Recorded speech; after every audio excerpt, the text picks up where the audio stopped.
All right, everybody, welcome back to the Glass Less Traveled livecast. My name is Mike Verivi. I'm a certified bourbon steward and founder of the Fox Valley Whiskey Society. We're going to explore and introduce you to America's craft distilleries, microbreweries, industry insiders, and professional imbibers to give you the inside scoop on the things you need to be drinking. If you like it where you're watching and want to help us expand, please check out our Patreon page at patreon.com/theglasslesstraveled.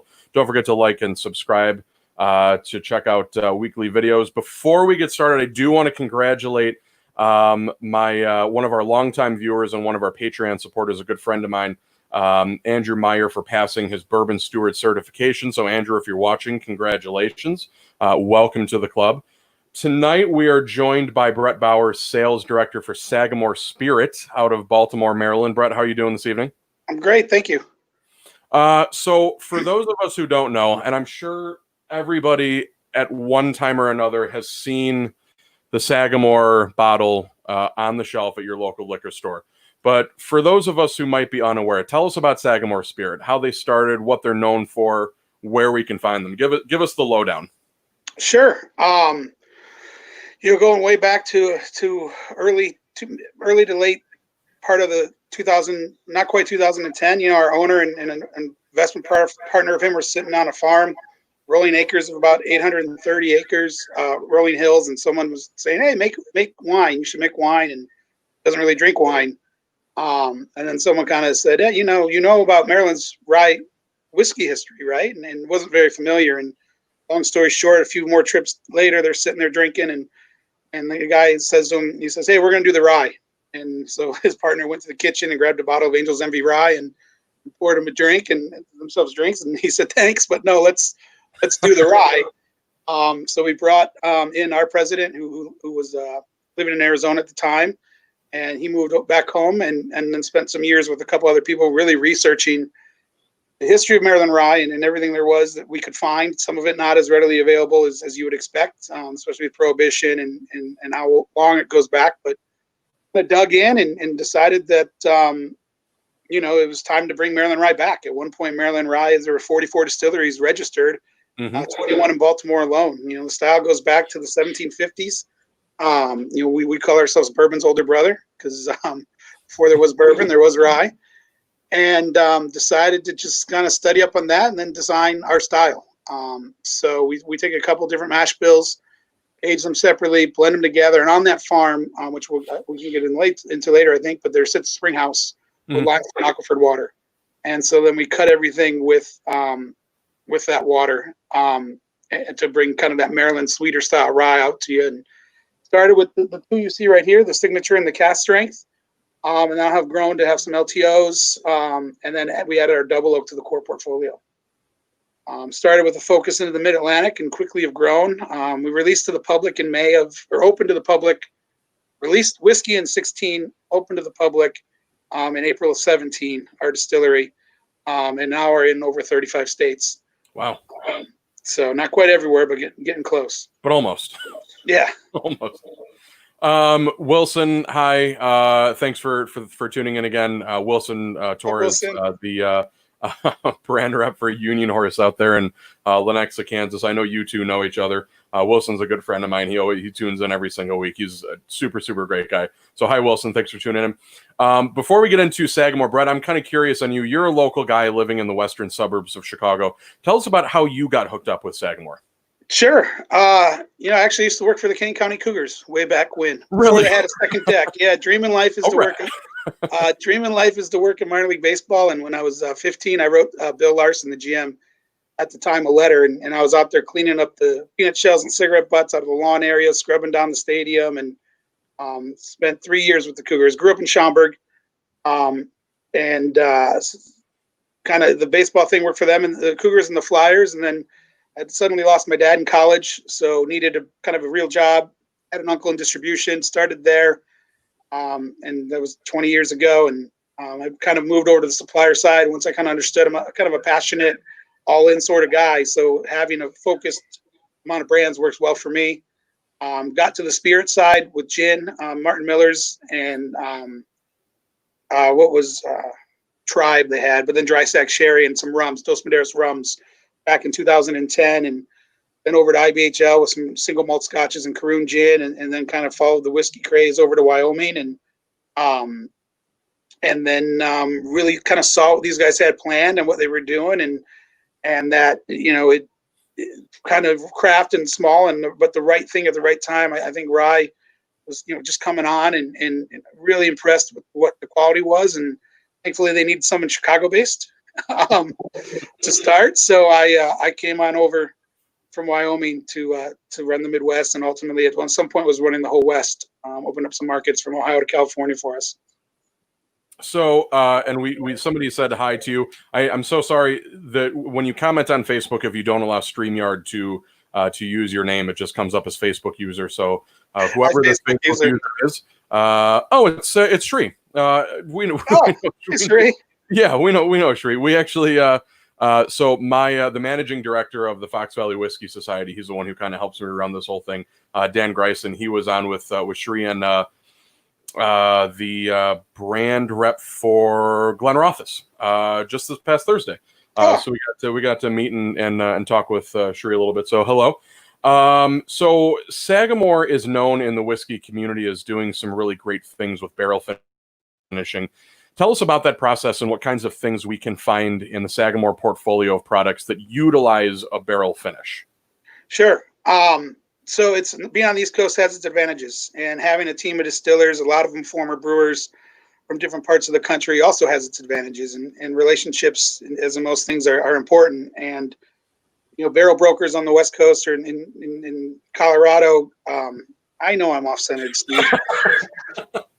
I told you somebody was going to razz you tonight for sure. Yeah. They can't get there without going through a port on the East Coast. So started kind of with two different things. We had a lead on some Muscatel barrels and went and inspected those and found, I think we ended up picking out about 22 and using 18. And then at the same time, we had a cook that was a little different than our usual blend, and had just happened to have a meeting with Independent Stave, one of their R&D guys. So back in, I think it was December of 17, we decided to launch our double oak and our Muscatel, both different barrel age finishes. Double oak with wave staves, Muscatel being Portuguese fermented Portuguese wine, right? Sure. And which was really great, just a little bit ahead of its time, I think.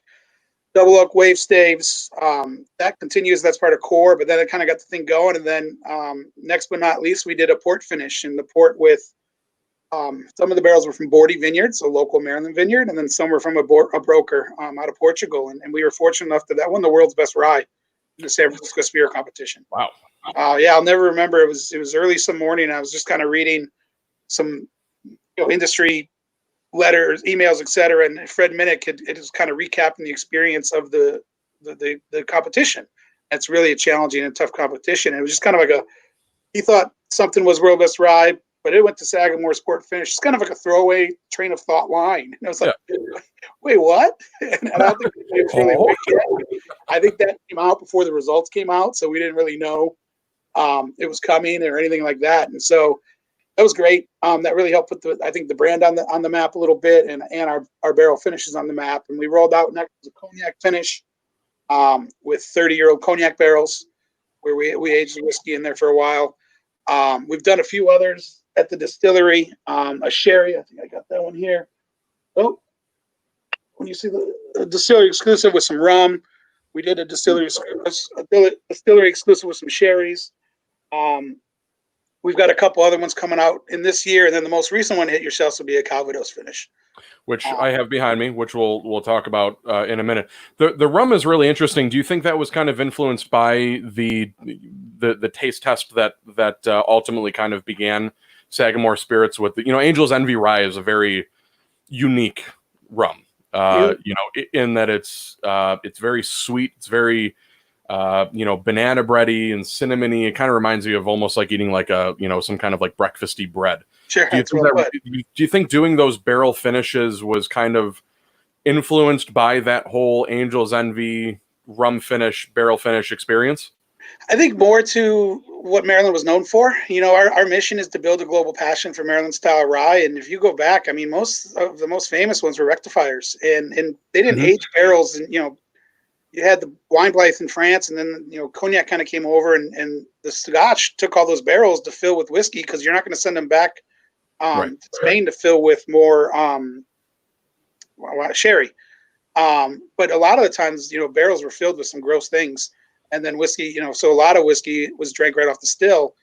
But then putting things in the barrels for transport, you got different notes and different flavors, but sometimes maybe one was with pig hooves and the other one was something a little bit more pleasant. So you had to blend them together a little bit.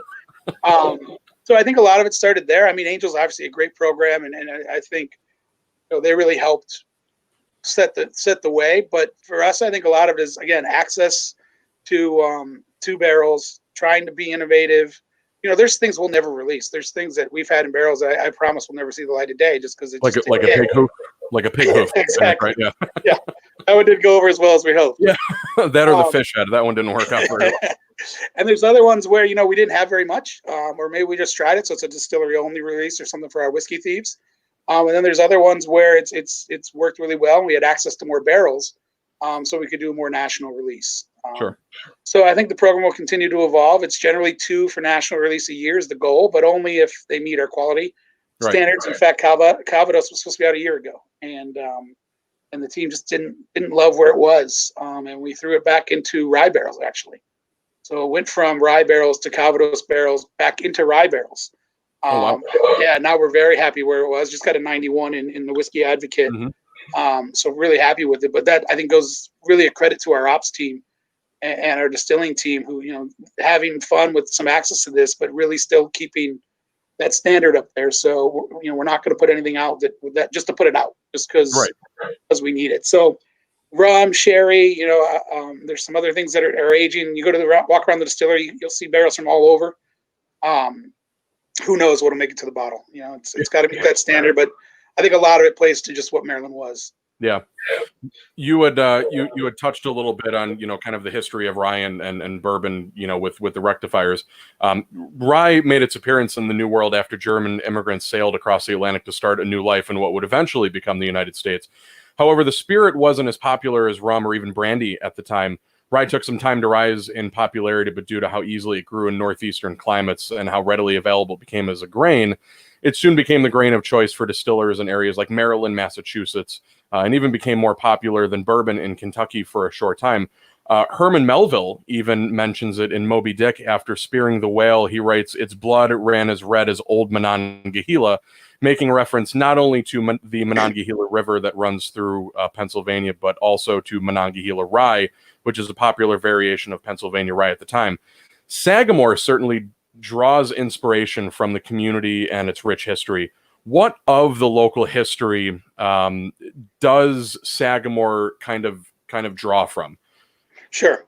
Yeah, I mean, there's a reason we don't have bourbon out, and there's a reason right now the mission is to build a global passion for Maryland style rye. Is we're trying to bring that style back. Rye for years was a cover crop, very hard to distill, not the easiest grain to work with.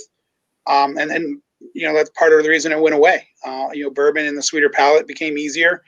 But again, bourbon's older brother, and it was there and goes way back, and with the limestone water and just kind of trying to do it as true with our 2 mash bills and blending those together to taste, and the different barrel aging programs, adding all that limestone water, I think really goes a long way to just trying to pay homage to those that came before us. Maybe we'll have a bourbon one day, but we have to earn that. Mm-hmm. But rye makes sense, doing a Maryland style rye and bringing back that category. And we're not the only one. Leopold Brothers has had one out for a long time up north, or far north of Duluth has one. There's a couple more in DC, and then there's a few more in Maryland now. But so it's definitely a style that we didn't create. Sure. It's been out there. But yeah, just trying to make a modern day high quality version of what the history, as hard as it was to find, we could again, we studied lots of different mash bills, lots of different things. We run Whiskey Wiki, whiskey.wiki. It's something we sponsor, but it's consumer driven data. So if you came across your grandfather's mash bill from 150 years ago, you could put that on there, and it kind of tells the whole American history of whiskey, not just Sagamore and not just rye. But the Beam family emigrated from Maryland. Basil Hayden's bourbon's a high rye bourbon because he learned everything he knew in Maryland. Back then, Kentucky was the West, and they wanted to get away from taxation. And the Molasses Tax Act, which was way earlier, obviously, and their relations with the Brits, a big reason why rye got a little bit more popular. There was other good uses for all those other grains. So the Germans and the Scotch coming over in 1750s and 70s, clearly showed us a way to distill it and make it a much more popular spirit than it ever was at the time. Yeah. But just trying to, pay homage to them and do it as close to what we think they did it as best as we can. Right. So I want to remind everybody, and Wilson obviously knows this already, but for those of you who don't know, this is a live show. If you guys have questions for Brett or for myself, please feel free to ask. Wilson, we actually will touch on this question. It's actually, I believe it's our last question that we have for the night. But we can still touch on it right now because it really doesn't kind of interfere with that question. Of your current bottling, what is sourced versus what is proprietary distillate? So, except for these three little guys, which we could talk on later, but except for these 200 mLs called pennies proof, everything we do is not sourced, contract distilled. So, obviously, working with Larry Eversold, who knows some people in Lawrenceburg, and laying out what we wanted to do, we instead of picking through the catalog and grabbing what they had, we went to that with what we wanted our grains to be, our mash bills to be, and contract distilled through MGP. Everything out and about right now is still very proudly contract distilled. It says so on the bottle, says so on our landing page. I mean, in my opinion, as long as I don't have to look past your landing page or your label to figure out where you're distilled, that you can make great whiskey anywhere. And so a little bit different than some that are sourced by being contract distilled. But everything right now is contract distilled. $1 million question will be when we convert into our own stuff. That pennies proof is something we gave out to our whiskey thieves around Thanksgiving, and that's our 3-year-old old make, 200 mLs, one to sip, one to savor, one to share. And we're sourcing feedback from them to see what they think and where we're at. And we think rye probably is best 4 to 7 years, and we're coming up on that. A lot has changed in the last few months, including what we're doing at the distillery. So that might alter some plans, but and how we do it, if we transition, if we cut it even and do it. The good thing is, not much of a discernible difference between what we've got out now and what we've been doing. So the whole idea between contracting was to hold consistency, and I'm sure longer aging in Maryland might show a little difference at some point, but it seems for the most part it should be a pretty seamless transition. That's actually an interesting point that you bring up, and one that I didn't even think to add to my list of questions. Before we get on to the Calvados finish, which won double gold, what does in what you've tried, or what the distilling team has tried, what does the climate in Maryland? I mean, it's colder there more often. It's rainier there more often. Do you find that the climate there helps in aging? Does it hinder aging compared to what you're getting now out of Lawrenceburg? Where do you feel like that sits? I think we'll know more. We're still a little too early to speak on it to too much depth. But similar to Indiana, similar to Lawrenceburg, hopefully there's a little bit more extremes. So hopefully that'll be beneficial down the road. We've got 2 rick houses and a third one being built right now. That are the first one's getting pretty full. But I think it's probably a little too early. From what I've tried, I'm probably not close enough to speak to it yet. On there, it's not like Sri in Wyoming where it's -35 and then 110 in 2-day time period. In Kirby, Wyoming, where that 4-year-old juice gets a lot of age out of those rick houses. We don't quite have those shifts, but I think it'll be pretty similar, and hopefully a little bit more advantageous with a little bit more humidity and a little bit colder. Yeah. But we'll know more down the line. It'll certainly be an interesting thing to experience, to see what what ultimately ends up coming out of those barrels out of the rick houses there in Baltimore. I do want to talk about the Calvados finish, which recently I was actually able to pick up from my good friend Neil over at Otter Creek. So Neil over at Otter Creek in Elgin, thank you very much for stocking this. This is the Sagamore Calvados finish. It's actually what I'm sipping on right now. This actually just won double gold at the San Francisco World Spirits Competition this year, which is an incredible accolade. Tell us, for those who don't know, including myself, because I had to look it up, A, what is Calvados? And B, what has the reaction been between you and everybody at Sagamore after winning double gold for this product? Yeah, Calvados is an apple brandy, generally from the Normandy version of France. So our friends out of Vermont had a Calvados finish thing 2 Boss Hogs ago. And just something that really, the apple flavors really complement rye. And you can imagine how well those play together. So just, again, access to some fun barrels, good relationships with some brokers. Seemed like it'd be a natural fit. And I think with the 91 and the Whiskey Advocate, the double gold, which, you know, the cast strength had gotten a couple of years ago, and we've had a pretty good run with San Francisco. I think justifies putting it back in the rye barrels and giving it a little bit more time. And we're thrilled. You know, we've been blessed to win a lot of awards, but we've also earned it. We put a lot of time and care into what we're doing. You know, standards are very, very high. Whether that be how the distillery looks, to what our grains are, to what we're putting in the bottle. And again, I think Calvados is a good example of that, where I projected sales numbers for that a year ago, over a year ago. And then all of a sudden it was like, nah, just not there yet. To then wait, change up how we finished it, and then earn a 91 and a double gold, I think really exemplifies. I'm not just blowing smoke. That's a real life example. Mm-hmm. And we're thrilled. We're pumped. You know, coming off of the port, we had a single barrel that we submitted that also won double gold. You know, cask winning double gold there in 17, right when we were just coming out, really put us on the map. You know, that got some interest especially from enthusiasts as far as who's Sagamore. And this one is you know, a little bit lighter allocated than the cognac one, so it's probably going to go pretty quick. But real excited for it, and hope we can see that trend continue with our limited offerings. And by the way, you know, this is obviously all unpaid, you know, with the Glass Less Traveled. I get sent samples of stuff. This one I actually bought with my own money. I'm not getting paid to tell you guys that it actually is a really, really great rye whiskey. I wish I was getting paid to tell you that, but that's what Brett is for. I am not. I'm just telling you that it is. It's incredible, absolutely incredible. Appreciate that. So I want to talk here a little bit about what you guys do on social media. I do a lot of research for the Glass Less Traveled, especially when I've never heard of or I'm not very, very familiar with the distillery or brewery. From looking up information on company websites to reading newspapers or online articles and reviews, and obviously scouring through brand social media pages to find things that might be interesting talking points.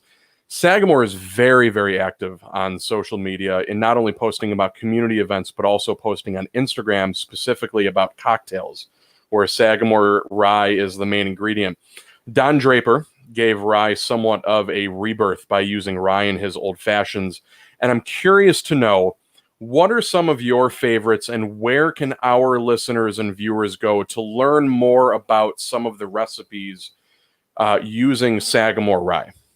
Yeah, website, SagamoreSpirit.com has got a whole cocktails tab, and not only for just single make, but for batching.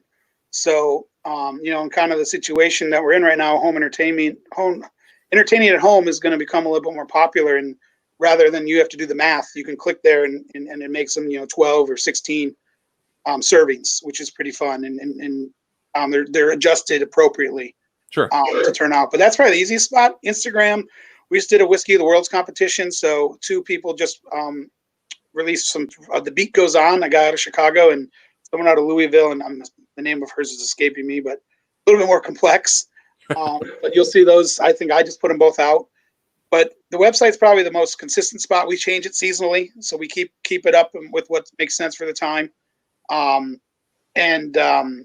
Yeah, outside of that, I mean, my favorite one on there is a black-eyed rye.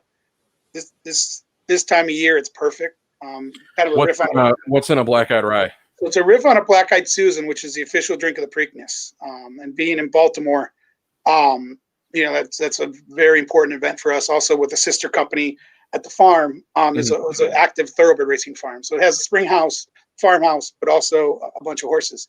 And it's basically blackberry syrup, which you can make, buy, or just muddle some blackberries into simple. Either way, it's very easy. The signature rye, some mint, and some ginger beer, a little bit of lime juice. And when it's a day like today, when it's sticky, it feels like you take a bath when you go outside. Yeah. You put it in a little copper mug, and you can put those down, and they're really refreshing. But for me personally, coming from the gin world, when I started, you walk into a bar and you said Negroni, it was like a secret handshake.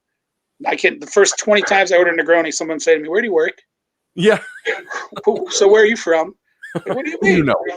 You clearly sell gin or vermouth. Like, nobody walks in here and orders a Negroni anymore. Yeah. And now you go to places and there's frozen Negronis, there's Negroni, menus. And it's a great cocktail, and I love it. But switching to whiskey several years later, I really fell in love with the Boulevardier. I make mine a little stronger. I usually probably use 2 parts of whiskey. And I like to use Campari more than I like to use Aperol more than Campari. Sorry, just because sometimes Campari can overpower. Yeah. But for me personally, that's one of my favorites. Then our double oak makes a phenomenal black or dark Manhattan. Okay. And that double oak, by the way, that I actually picked up about a month ago. My wife and I went over to her brother's house, my brother-in-law's house, and him and I went to the liquor store, and I was like, you know what? You should try that Sagamore. Let's get a bottle of it. So we ended up coming home with the Sagamore rye, the double oak, and it's just absolutely incredible. Brandon, it comes up on the screen as Facebook user, but I know that this is Brandon Morris. Never had Sagamore before. Trying a little sample for Mike. Sagamore rye Calvados finish. Thanks, buddy. You're welcome, Brandon. And another one. Can you recommend what my first Sagamore bottle for home should be? Is the signature, the white label one here is really a great example of what we're doing. It's at a very approachable price point, somewhere between $30 and $40 in most places.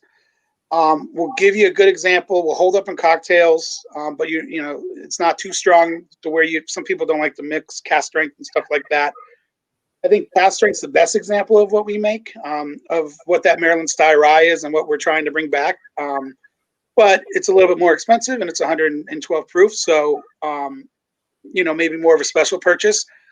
Double oak is right in the middle. If you're a big time enthusiast, I think the double oak's the way to go. It'll have a little bit more burn, more heat, 96.6. Drinks nice in a Manhattan. Drinks nice in an old fashioned, but really drinks nice on the rocks. So I'd probably say start with the signature, and if you got an extra $20 in your pocket, do the double oak. Good call on the double oak too, and I highly recommend that one. And if you can find the Calvados finish, obviously that one is fantastic as well. The portfolio though is actually pretty big. There's quite a few spirits to go through, and if you actually go through SagamoreSpirit.com and look at their product line, it's actually kind of, you look and you're like, oh wow, I didn't realize it was this big.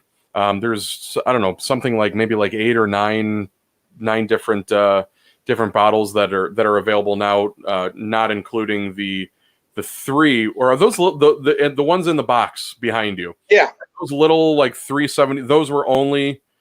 Is that a distillery only release, or so that was and you can see Savor Share. Oh, there we go. So we have a program called our Whiskey Thieves, and it's a pretty cool program, and it's evolving. Not spam. It's not a bunch of emails. They actually don't come out very often at all. But we invited a bunch of whiskey thieves to the distillery. I want to say the Sunday after Black Friday, or right around Thanksgiving, and it was about 300 people. And for a penny, because it's called Penny's Proof, and our distill's named Penny. For a penny, until we ran out, each person got a 3-pack. And again, one was to sip kind of at home now. One was to share with some buddies and some friends, and then one probably save it until we have our own juice, or we do it again next year and compare it side by side and see what we've evolved. But so that was just then and there. And we'll always have, pretty distillery exclusive. Not always, but pretty often, just for the people that go through the trouble to come visit us and see us, obviously post-COVID. But we've done an Illinois only release. If you look on some shelves, you might still find some. It was called Brewer Select, where I did see that on the website. I haven't seen it in person, but I did see it. I did see it on the website. Yeah, so there's two. There's the first one was with Distill, which is out of Normal. They do their Dos Vidania series every year, and they aged the rye, the Russian Imperial Stout, in the rye barrels, our rye barrels, the last 3 years. So we had them send some back and aged beer in them, and that's really fun. It tastes like dark chocolate. It's really cool. And that was Illinois only.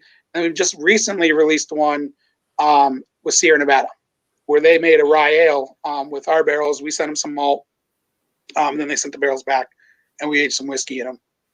So we'll have to keep an eye out for those. Yeah, the Distill one is definitely still on some shelves around here.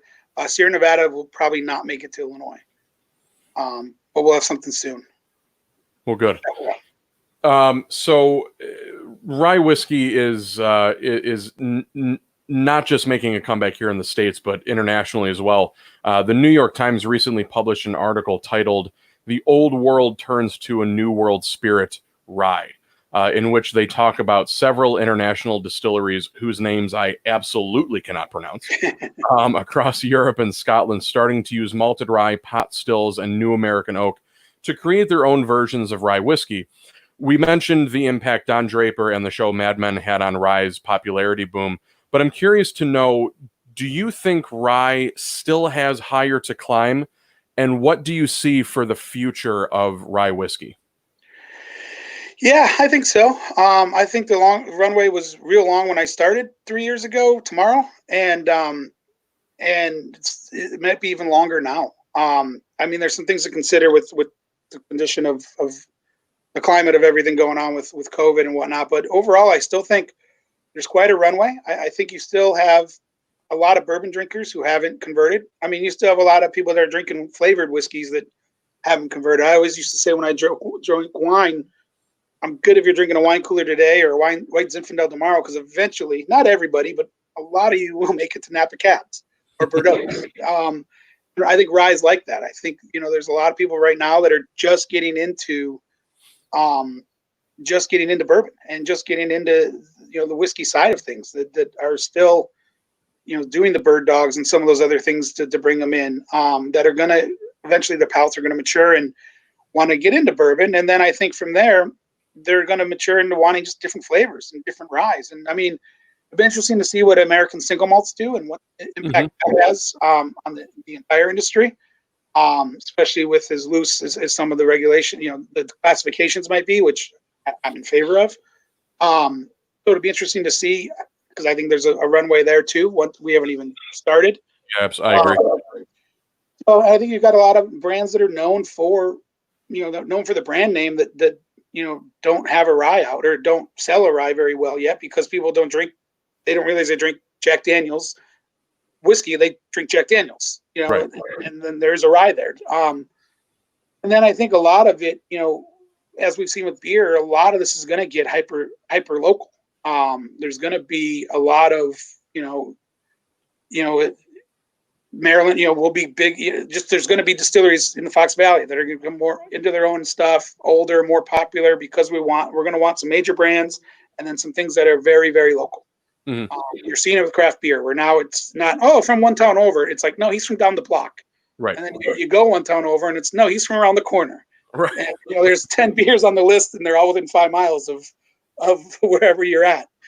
Eventually, I think we're going to see some of that on the spirit side. And I think those people will get inventive. And right now, a lot of them have white spirits or gins and vodkas and maybe some sourced bourbon, maybe some sourced rye. But I think some of them are going to come into some grains, and maybe it'll be local grains. In some cases, it'll be a rye that'll work really well. Mm-hmm. So I think there's a ton of innovation to come, and a ton of trial to come. And I mean, on premise, there are a lot of people who are converting. They're getting away from that 15, 20 step cocktail with a bunch of different ingredients to try to go back to what was simple and easy and what worked years ago. And if you look, those are all rye cocktails. Mm-hmm. Manhattan, Old Fashioned, they all called for rye originally.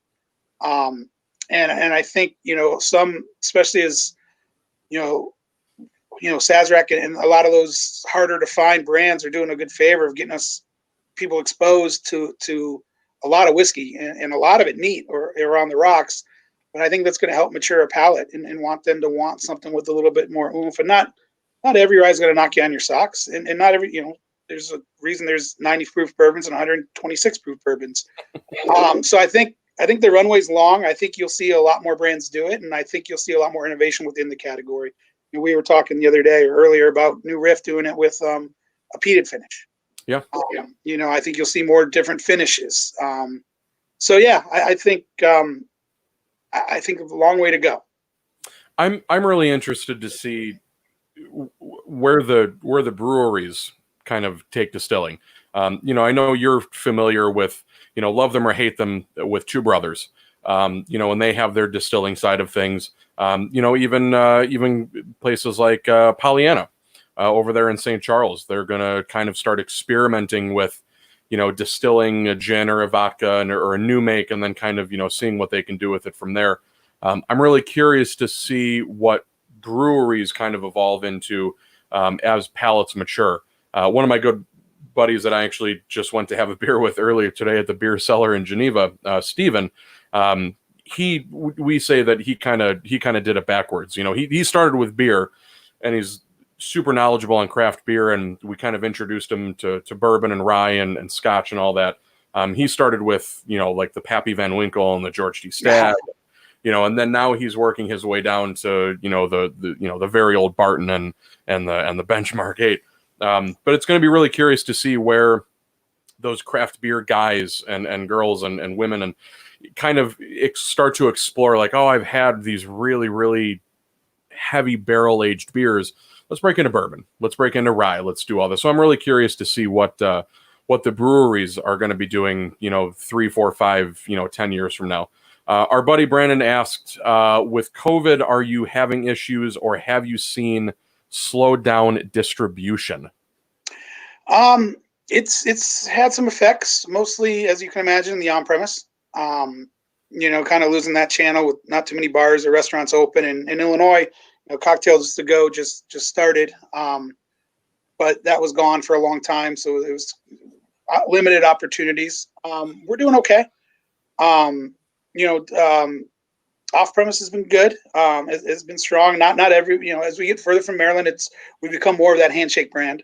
So losing things like tastings and losing opportunities to interact with the consumers, or doing the whiskey fest and things like that, where we really get to taste with folks and tell our story. We're missing those a lot. Doing these things have been great, and I'm one of the positives is the time to do these. And I vow to continue to do them even when everything's back up and running, because it's a great way to connect with the community. I wish we just pour together in clean classes. That's the only downside to it. But yeah, I mean, we're staying strong. But there's been a little of a drop, and again, most of it has been in the on-premise arena. Though in South Bend, we're kicking some butt at the LaSalle Grill. Those guys have been great to us throughout this whole thing. Yeah, I've talked with a lot of distilleries and some breweries, and the statistics out there, that during this coronavirus scare, specifically with breweries, that upwards of 50% of them could shutter within the next 2 to 3 months if things don't get better, which is a scary realization. The numbers really aren't that much different when it comes to craft distilleries, but we're talking about not even craft distilleries. We're talking about micro distilleries. And that's why I started doing this, the Glass Less Traveled. I want to introduce people to the craft side of things. I always tell people, the big guys down in Kentucky, they're going to weather this just fine. As a matter of fact, some of them are even buying other brands right now that are going to go on shelves at a different price point. I'm sure they'll do okay. They'll do fine. It's always great to kind of explore that path less traveled and go down. Let's try. With Wilson, let's try Union Horse. Lee and Hayes and Stephanie down there at Boot Hill, Sagamore. Let's try these different things that aren't your typical big name. So it's that's what we try to we try to preach here on the show is shop local and help the little guys out. I want to talk for a second because you sent me the picture of the bottle that actually kind of influenced the Sagamore bottles. Dina, can you post that picture on the Facebook page? Can you post it on the Facebook group? So you had sent me a picture of the bottles that had kind of influenced the Sagamore. Rather than use a typical square or round bottle shape, Sagamore utilizes a very unique shape for its bottle. In fact, one face of the bottle very proudly displays the year 1909, and so does the cork if you rotate it the right way. Tell us why the unique bottle shape and what is the significance of that date. And Dina is going to post the picture that you had sent me on the Facebook group so we can get an idea of what the older bottle looked like. Yeah.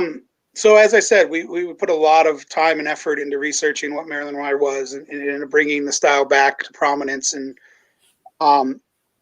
saw a lot of pictures from those 44 distilleries and the different products out there. And in fact, in the distillery, in the visitor center, we have in a case, a whole bunch of different old time bottles. Some of them, probably a couple of 100 years old. But the one that really stood out and we liked a lot was the Walters bottle. And Walters, I think in Baltimore, there's a free museum there now, but William and Edwin, and I think Edwin is the guy most known for the whiskey, but they were expert rectifiers and expert distillers and made a lot of money doing so. And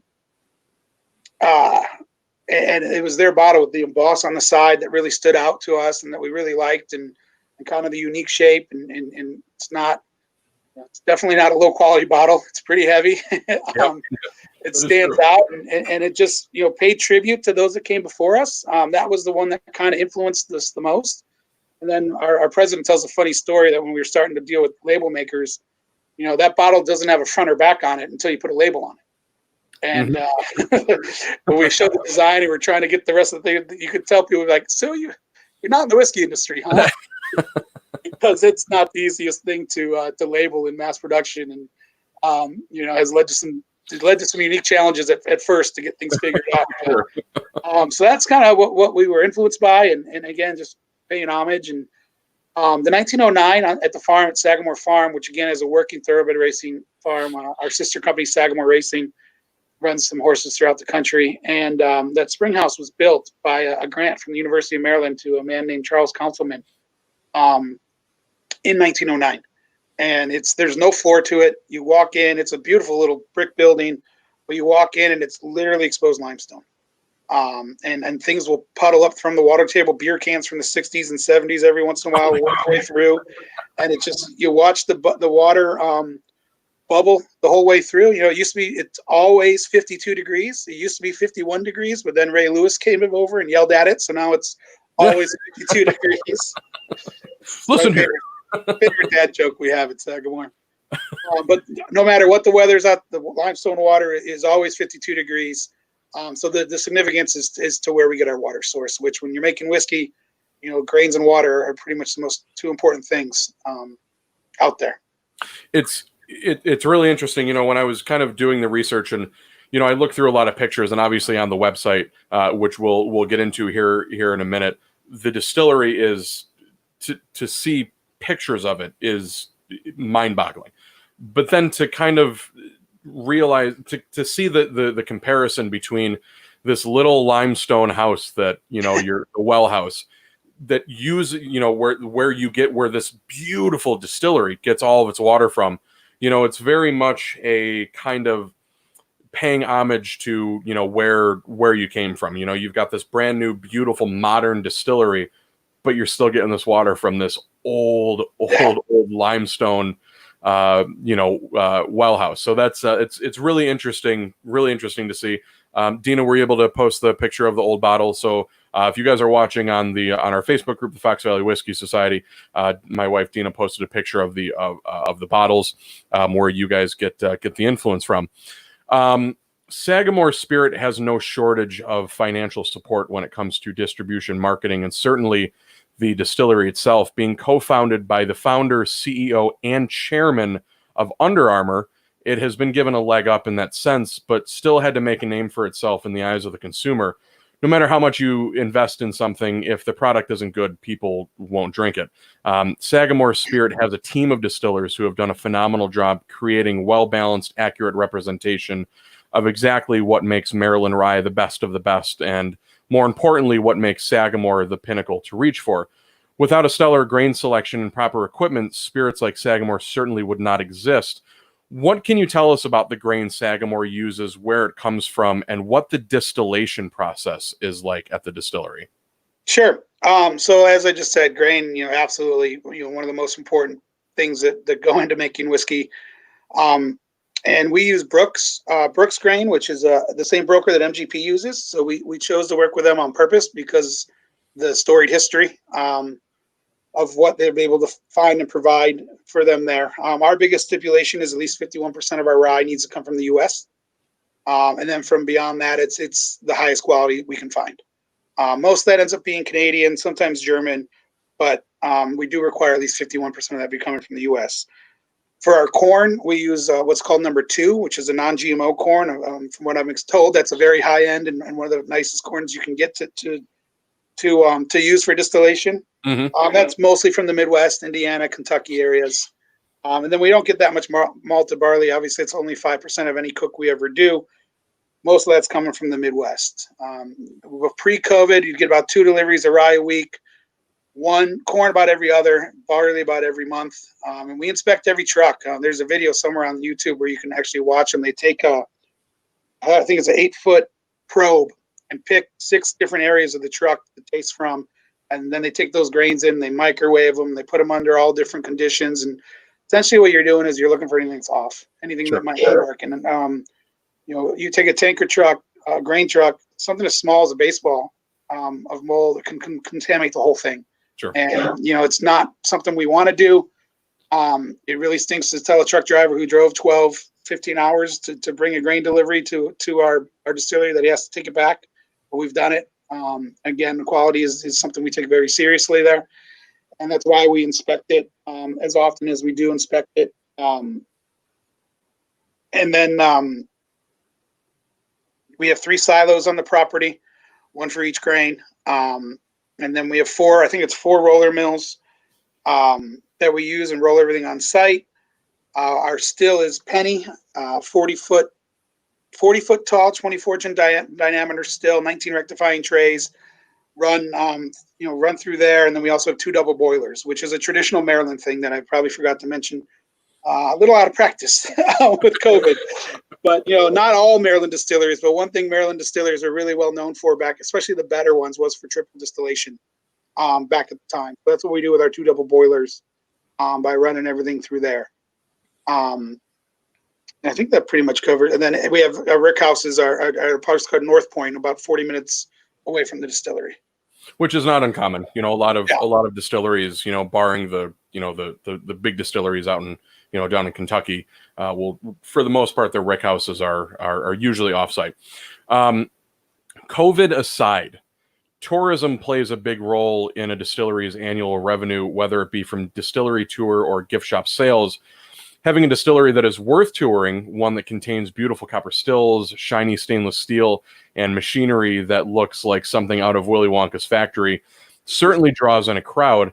Sagamore had some help in designing their distillery by veteran master distiller for Seagram's, Larry Ebersold. Talk to us about the stills at Sagamore and the importance of keeping them to and I'm going to quote the website, mirror polish. Sure. Yeah, there aren't instructions when, if you want to go build a distillery, there's not like an owner's manual and a how-to book. So having someone like Larry on board was very important because he's been around a while and was able to provide some direction. As I said, penny's a 40-foot still that was delivered in one piece. If you can imagine that coming down the highway. And then from Vendome.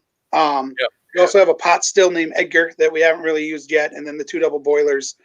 But, it's we have a phrase called recruiting ready. I think it was something that the horse, we have a horse named that too, but something that a coach had said that you always need to be recruiting ready. And that's kind of the philosophy we take at the distillery is don't walk by a cigarette. Well, there's not going to be a cigarette, but don't walk by a piece of trash. Grab it. Don't leave your stuff out. Put it where it belongs and keep things cleaned. And we put a lot of people through that distillery. There's, you've been sure to some of the ones in Kentucky, they weren't made for tours and for people to see. It's great they get to. They're processing plants. I mean, Right. It's a manufacturing center. It's just weird. It's different than if you go to see where, other things are made that we're not interested in touring the General Mills factory necessarily. Right. But we all want to go to different distilleries, and knowing that, we wanted to put something out there that was more of an experience, and that was something that that would show well and let the consumer, it's a pretty, in normal times, it's a pretty in-depth tour. It's an hour tour. We have 9 fermenting tanks, the beer well, and we've had to shut them down because we've had sunglasses fall in. That's how close. No. Yeah, we want people to get in there and eat it and try the mash bill, and you get right up next to Penny. You have the distiller boxes right there. One time I forgot what proof that was at. I think we come off the double boilers at 135. The still at is the one the sunglasses fell in? Is that the new Ray-Ban series that you guys are going to be releasing? Yeah, exactly.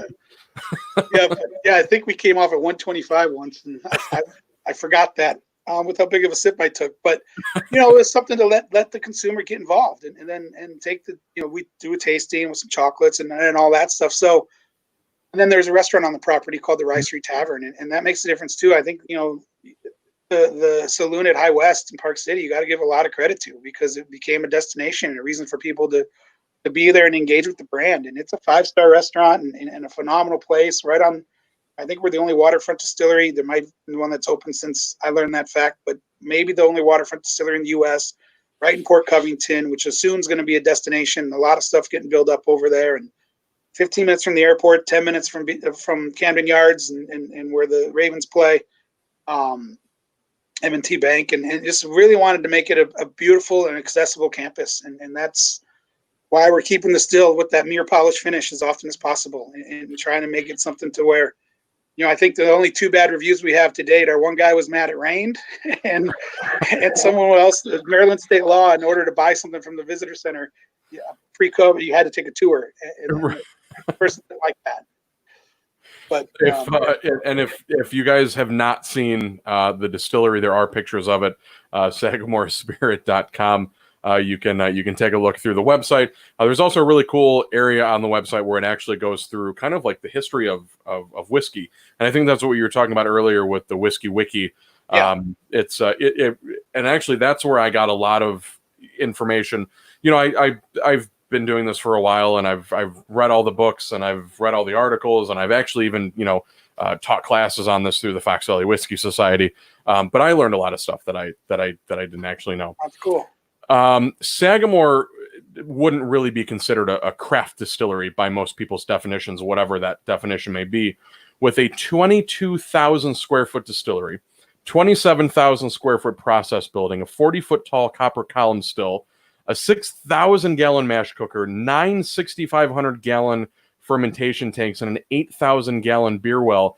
In addition, there's a 250 gallon copper pot still that is used as Sagamore's research and development still, used for seasonal and experimental releases. Between the processing building and distillery, there are over 2 miles of processing piping. Quite a distillery to see in pictures, much less in person. However, even with all of that, I would still consider Sagamore to be somewhat of a craft brand, with as much, if not more, effort put into creating the product. Sagamore has not only been able to spend some time and release some incredible rye whiskeys, several of which have won prestigious awards. But I'm interested in the experimental side of distilling and what Sagamore has been experimenting with that we might see in the near future. What can you tell us about what's in the works at Sagamore, whether it be whiskey, something new at the distillery, or something you've been working on as a business to adapt to this new way of living in a coronavirus world? Sure. Couple of things. We had a meeting with Johns Hopkins right when this started, being Baltimore, being neighbors and 5 minutes away, and became very evident very quickly how bad there was a need for hand sanitizers. So we didn't know how we were going to do it, but we decided we're going to convert 100%. And within 24 hours, we sort of had a plan together, and eventually, not that much, a couple weeks later, we got 54,000 liters of hand sanitizer, and we've stayed committed to that. We've now been able to help out nursing homes, a whole bunch of other hospitals in Maryland, and have got enough now produced that we can offer to other people even outside of Maryland. So that's been a lot of what this has been.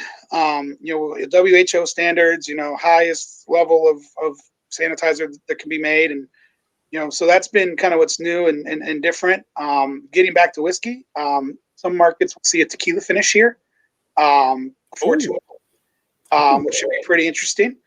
And then we've got a bit of a Manhattan project where not sure how it's going to turn out, but we've got whiskey in some bitter barrels, some cherry brandy barrels, some vermouth barrels. Oh, vermouth. Yeah, and it won't be an RTD. It'll be, probably a 95 to 110 proof whiskey product, but kind of a Manhattan project. But that's still probably a little bit away. And we always got some other LTOs going and some different things happening. But yeah, whiskey wise, I'd say tequila finish. Currently, it's hand sanitizer. Tequila finish is interesting. We've spoken with Paul Letko from for a few distiller out here in Evanston. They're kind of amongst many other things, kind of famously known for their tequila finish on their Allison chains. What can you tell us anything? I love tequila. I used to hate tequila because as a 21-year-old, when you're taking shots of it, it's gross, right? You're shot after shot. But I've learned to sip on it and really kind of appreciate it a little bit more. My stepdad is actually Hispanic, and we've been kind of really sampling and enjoying tequila together, which has been absolutely incredible. I just bought him a bottle of tequila for Father's Day. Nice. What can you tell us about this tequila finish? Anything about the barrels, or maybe like what tequila lends to a rye that might set it apart from anything else on the shelf? Yeah, I wish I had those answers. We're still probably a little far enough out that I'm sorry, I don't. But you'll get soon enough. Yeah, I don't even know if I know what barrels are. I tried some a while back, and it was awesome. The saltiness, the brininess of maybe the tequila really kind of cut the finish and a little of the sweetness. But we're still from a sales side. I haven't quite gotten all that materials yet. So I'll know more soon and be happy to reach back out and let you know and make sure you get a taste. Yeah, I'm excited about that one. Me too. Tequila, I mean, and just like rum, I've kind of been getting into this whole thing. It's, obviously it started with, whiskey a long time ago, and then it's kind of evolved into this whole thing of getting into rum and tequila and all this stuff. And there's only so much my wallet can take. Maryland rye, unlike Pennsylvania rye, is much sweeter and not as peppery, which is due to the addition of corn in the mash bill. Pennsylvania rye uses a mash bill historically made of about 95% rye and 5% malted barley, making it much more peppery than a rye we would expect to see from Sagamore. This addition of corn sets the stage for Midwestern producers and would eventually become the template for what bourbon would eventually be. What can you tell us about the mash bills that Sagamore uses for their portfolio of products? Sure. Everything we make is a blend of, and again, paying homage to those that came before us, kind of that rectifying spirit, is a blend of two mash bills. First is very traditional, 95 rye, 5 barley. Second, we call it our barely legal, very unique to us, 52% corn, or rye, 43% corn, 5 barley. Distill and age those separately, and then we blend them to taste for each batch. And then each item will be a different ratio to make what the tasting, the profile that we want. Sure. But everything is starts with those two mash. Everything is some combination of those two mash bills. What so in each bottle you're saying is basically there's a combination of a high rye and a low rye. Really? Yep. So whether it be our barrel, our private barrel program, all the way through to signature, it's a combination of those two. I do want to remind everybody, we're coming up on the hour. I do have one more question. This will kind of, be a callback to one of Wilson's questions earlier. If you guys have any questions for Brett or myself, please feel free to comment, whether you're watching on YouTube or Facebook, and we'll put it up on the screen here. Like many craft distilleries, Sagamore began and kind of is still I don't want to say a source, but contract distilled product from MGP. And for those who don't know the difference between a contract distilled and a source product, contract distilled basically means MGP, or we'll say, well, MGP basically uses your mash bill, basically everything, and just does it for you. Very similar to how Jay Henry in Wisconsin does it with Eighth Parallel, which is a piece of information that you guys put on your label. That's nothing to be shy about, and in many people's opinions, including mine, something to be very proud of. MGP is widely known for having some of the best rye stocks available, which means when Sagamore does eventually release a rye whiskey, it has to be something that's absolutely spectacular, which I firmly believe you guys have achieved and will achieve. Tell us about the beginnings of Sagamore and how it became what it is through this contract distilling, through this, whether you call it sourcing or whatever you want to call it. Talk to us about the beginning, with the CEO and co-founder of Under Armour saying, this is it.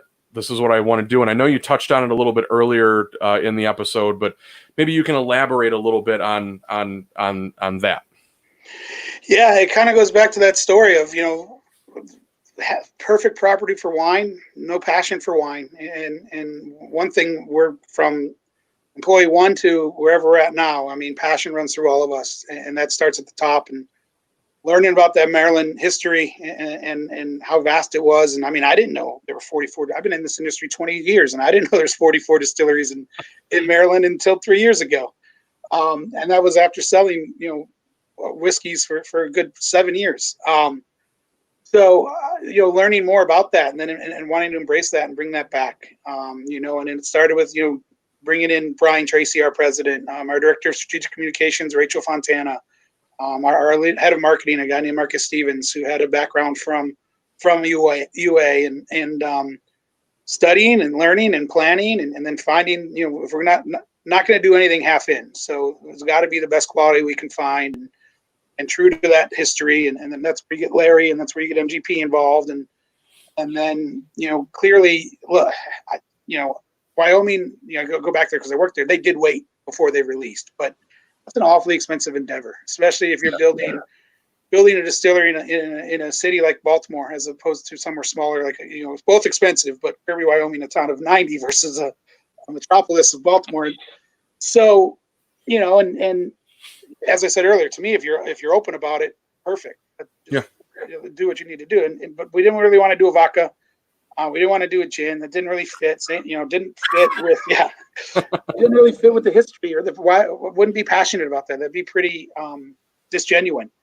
So it was, how do we do it, and how do we do it, in a way that we can sustain, and that's where you lead to the contract distilling. So very adamant about what we wanted and what we wanted to represent and put in the bottle, and then found the right people to work with and held to that. And I think as we come into our juice, there will be consistency there that sourcing might not have allowed. And then went after it, put a sales team out there pretty big. I mean, 3 years ago I started, and we were less than 10, and we're about 25 now. We were just in a handful of markets, and I've now opened it up. And as I said, I think we're in nearly 35, 36 markets now. And, just spreading that passion, doing the right things, getting, dealing with the right people, the right distribution network, getting juice to the lips. And we do a lot of tastings. We do a lot of handshake selling, and using the distillery. It's the top craft American distillery, number 8 by Travel and Leisure. And then we just won the best, I think, Baltimore distillery. Oh, nice. Yeah.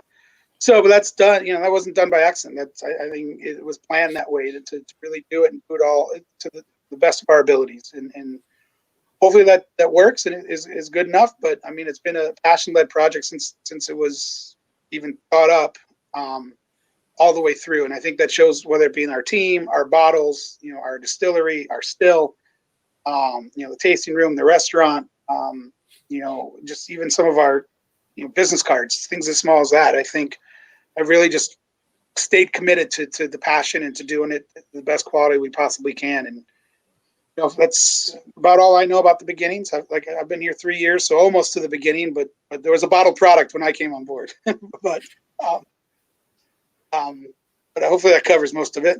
It's really great to see. I see Sagamore all over the shelves, and it's really great to see through its foundings. We talked about, the founder, being the CEO and founder of Under Armour, between the president and you and all the sales team. It's like I said, it's very easy to kind of just throw money at something or invest in something and say, hey, you do this. But this really was a passion project. This was something that meant a lot to not just a couple of people, but to a lot of people. And I think the product really does speak for itself.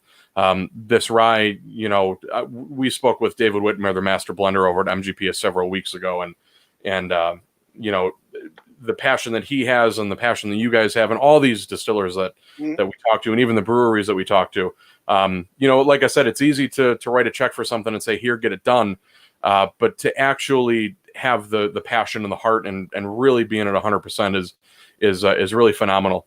I want to thank Brett Bauer for joining us on episode 18 of the Glass Less Traveled to talk about Sagamore Spirit.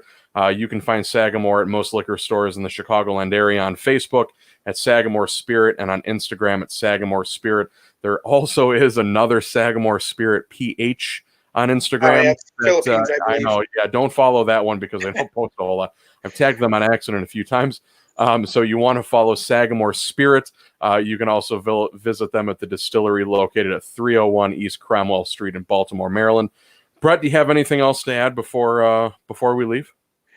No, thank you very much for having me. Appreciate the kind words. Thanks to everybody, out in the Fox Valley that supported us. We have a decent living out here. We have a decent representation in some bars and restaurants because I've been known to walk into a few of those. And please say hi hopefully you see me doing a tasting somewhere sooner than later. And please say hi and introduce yourselves. Love to get to know everybody and the fans. And just thanks for having us. One day maybe we won't be craft, but right now we're still a pretty small, independently run company, and are out there just trying our hardest. And I think hopefully it's showing through, and feel pretty good about it, and really love seeing groups like yours grow, and love to do some more stuff together down the road. Yeah. I 100%. I mean, again, this is not a paid endorsement or anything. If you guys have any questions for me, you can feel free to reach out, whether it be in the comments or just shoot me a message on the Fox Valley Whiskey Society.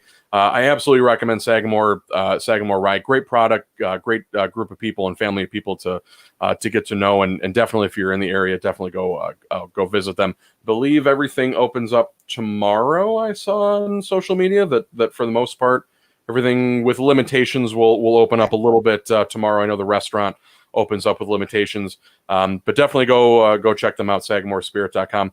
I want to thank everyone who tuned in tonight and who watches each week. Don't forget to like this video and subscribe on YouTube. You can help us expand by becoming a Patreon supporter at patreon.com/theglasslesstraveled, and by following us on Instagram. We will be back next week with my good friend Jeff Schwartz, the whiskey fellow, whiskey blogger, whiskey writer, and reviewer, on July 8th, as well as my good buddy Dan Greisen to do another live tasting. We've got distilleries like Limestone Branch, Smoke Wagon. We've got Catoctin Creek coming up the week after that. So make sure to keep an eye on social media for those dates. Everybody, thank you again for tuning in tonight. I'm going to put my phone away. Brett, cheers, if you don't mind staying on for a little while. Yeah, for cheers. A few more minutes. Wilson, Chad, Brad, Christopher, everybody who watched tonight, thank you so much. Cheers, everybody, and we will see you.